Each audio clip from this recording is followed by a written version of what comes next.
drabbest scene is when Ella is sitting at home mourning her father listening to the voicemail. It's the most grayed out scene because she's not in the world, she's removed from the world. So that was when we went like pulled color away, and then when she has to go back into it and text Giles, it's bright pink cowboy porn, right? And it's like, oh, reminder, fucking, it's a nightmare out there. Ella's character, she's probably one of the angriest people I've ever seen on screen. I love her. How did you direct that? Yeah. Well, I mean, one nice thing about working with anyone who's under the age of 50 is that they're angry at the world. So you just like feed into that shit. Patricia got the assignment pretty quickly. She was like, yeah, I get to be like pissed. But part of it was also like, hey, you're capable of being pissed, right? You're used to this. This is part of your life. This is part of your world. You don't have to put on airs. Giles puts on airs, right? He acts like a tough kid. And it obviously shows that he doesn't have it. But Ella's anger is like steeped in her. It's part of her bones. And so it had to be casual anger. It had to be constant. Just be like, hey, I fucking hate the world. I don't know your shit. Fuck all of y'all, right? And that was a long kind of going conversation with Patricia constantly being like, all right, in what ways are you gonna emote in large ways about how angry you are, or in what ways is this just business as usual? How did you sort of craft that her relationship with Towns? Because I felt like that was the one character where she would smile. Even when she was sort of playing with her dad, you felt that anger there at the beginning. But with Towns, it felt like she could relax and chill. Why? Besties. For me, like the friendships that I've forged over my life are the ones where I feel the safest, or the relationships where I feel safest. And so I really wanted what they had created over their lives together to feel safe and holistic and natural. And I needed them to not have any kind of barrier between them, because there's no romance there, right? There's nothing but just appreciation and love. And so they had to become safe spaces for each other and safe spaces for us, right? We had to love being there with them and be like, okay, this is a comfortable place, which is especially good when he fucking bites it. Because, yeah, I know, right? My bad.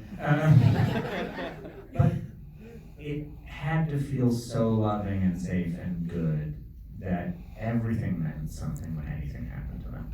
That when they succeed together. When they fail together. And also that when she loses him, it means she's lost everything. It's pretty cruel that he dies and Sam Mayo lives. Yeah. Yeah, it is. Yeah, sorry about that. I think from a big broad standpoint, part of it is a statement on guns. Towns is given a gun at the beginning of the movie, right? He's handed it, oh, I got a gun.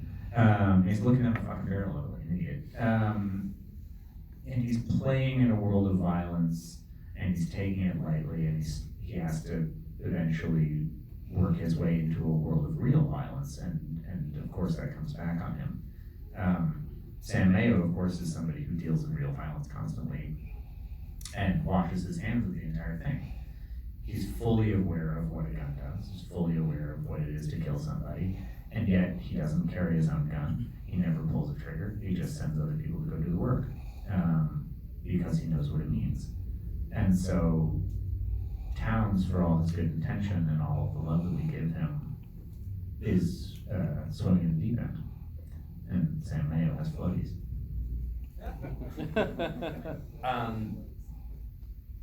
It was interesting. I noticed after Towns gets killed, I don't know if this is totally, I'm just picking something out of this was intentional, but after Towns gets killed, the shot where Ella kills Hobbs is very reminiscent of No Country for Old Men. Yeah. And sort of showing the true insanity of, oh my god, I'm blanking on the character. Everyone knows what I'm talking about. Anton Sugar, yeah. Okay. And I was wondering if you were sort of like she was going to such a dark place in that moment, to see if you were calling that cinematic language to Yeah, I think strangling someone to death is probably hard. And, you know, I thought there's a line you have to cross when you're doing that. God, there's a great stand-up bit about how hard it must be to stab somebody, and you're like, you gotta put the knife all the way in the guy, and then you gotta take it out of the guy. And yeah, right? Like, if you're gonna strangle somebody, you have to do it for the whole time. And at any point, you can stop, but you don't. And you have to dedicate yourself to that, and that's fucking psychotic. And so we had to really push in on that idea of Ella is in a moment of real psychosis, and is deciding to do something deeply, deeply inhuman to a man that, for a moment, she's gonna hate more than anybody. And so, yeah, I think tapping into Chigurh, who is possibly the most psychotic character I can think of on film, was, you know, our easy way of saying, like, hey, she's in a bad place. It's not great for Ella right now. So, you know, action on an indie budget is always difficult. I was wondering how you sort of, could you talk about crafting some of those action sequences? Yeah, I mean, first off, get great stunt people, right? Like, get a good stunt coordinator, get a good stunt team, like, fucking A, right? They make your life a lot easier. But, you know, we're working on a pretty truncated timeline. Things are tight. So we had to be very careful about what it was we were shooting and how we were shooting it. So, you know, for the town's shootout, we did about a half day of prep, you know, running through all the blocking, doing all that stuff. And before that, our stunt team had gone in and prepped it and kind of walked through and shot previous stuff for us to be like, here's how we'd like to make it look. Let us know if you have notes. We went back and forth for about a week, went in with the crew, did a half day of shooting just for prep, and then went in and shot the actual day. Even then, not enough, right? Like, it's still tight. Any amount of effects, you know, most of that blood is practical, you know, things like that, they're always tricky. But it became about kind of paring it down. We couldn't be super flashy. We couldn't get a million bits of coverage. You couldn't, you know, do whatever you wanted. You didn't have time to play. And so we had to become pretty Spartan about how we shot things.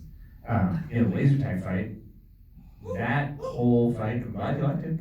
I'm happy about it. We did that as a oneer. There are 4 takes of that shootout, and then 1 shot of Ella as a pickup, and that's the whole fight. And we then cut that into pieces in order to make it kind of feel more kinetic and functional. But yeah, I mean, my God, I don't think I could have had less time to put that all together. And again, testament to professionals doing their jobs well. Okay, so I'm not gonna forget this time. Is that